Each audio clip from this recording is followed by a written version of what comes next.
The healing and restorative power of kindness is the subject of a new book, and it's called The Rabbit Effect: Live Longer, Happier, and Healthier with the Groundbreaking Science of Kindness. And here to tell us more is the author, Dr. Kelli Harding. Welcome to the show. Michelle, thank you so much for having me. This is such a treat because I really feel this show is embodying a lot of what I talk about in the book. You're building community, and it turns out that's great for our health. Oh, I thank you for that. I thank you. We really appreciate that. So let's talk about your book and why it's called The Rabbit Effect. What's the story with the rabbits? Right, you're like, what's the deal with these rabbits? So the rabbit effects it's about a study that was done back in the 1970s that was sort of the nexus of this phase of learning all about how our social world impacts our health. So, as a physician, when we think about health, a lot of times most of us think about sort of like diet, exercise, sleep, the occasional trip to the doctor.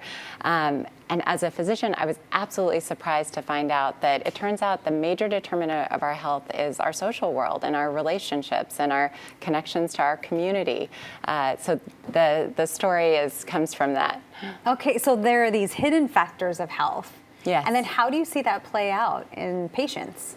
Sure. So working in the emergency room in New York City, I kept seeing patients that I was trying to figure out, how is it that somebody could have a very serious illness but do very well, or sort of the flip side of that, where sort of everything looks squeaky clean on paper, but then somebody's not functioning well. And I kept asking this question, what are we missing in medicine? So it turns out that, we're probably our medical care, which is critical that everyone have access to good medical care. It turns out it probably only accounts for 10 to 20% of our overall health, which is shocking. So you're wondering, what is the rest of that? Right. Genes count for part of that, but the other big piece of it is our day-to-day connections with the people we love in our life, our friendships, our neighbors, our schools, our workplaces. These are the things we need to be talking about. So sort of with the background of the rabbit study, I thought it's time we write about this and start talking about it in our communities across the country. Wow, that's amazing, because we don't really think about that when we think about our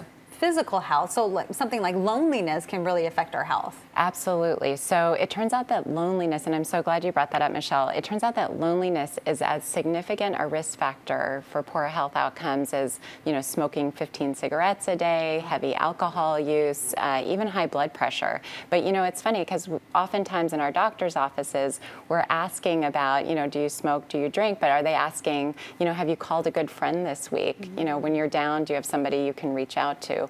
And that's part of this, is trying to raise awareness about that. So how can we make a change? What are some of the things we can do every day to make a difference? So I love this, because the most exciting thing about this research is that the power really rests with each of us. So every single person who's listening can actually start this right after the broadcast. Reach out to someone that supported you. We've all experienced kindness in our lives, and it's got this amazing healing factor to it. So reach out to, text someone you love, call someone, send an emoji. We've all experienced kindness, and we've all experienced unkind people. What do you do when you encounter those kind of people? Yes. So the important thing to keep in mind is kindness is a practice. We're all human beings. We all mess up from time to time, and sort of keep that in perspective. The saying is that, hurt people hurt. So one of the things I talk about in The Rabbit Effect is, there are a lot of people who have a history of trauma. There's a lot of pain in this country, and it comes out in ways you wouldn't necessarily expect. So sometimes if you see somebody acting unkindly, just to keep that in mind, that you don't know what's going on with them. In fact, every other person you pass on the street has a history of trauma, so it's important to keep that. Well, this is truly fascinating. Thank you so much for coming on the show and pleasure. telling us all about it. And remember, the book is The Rabbit Effect: Live Longer, Happier, and Healthier with the Groundbreaking Science of Kindness. It's on sale on Amazon and at independent booksellers nationwide. And that's going to do it for our show this week, but we will be back with more Bay Area Focus next week. And be sure to check out our website, kpix.com/Bay Area Focus. Thanks for watching. Do something kind today and have a great day.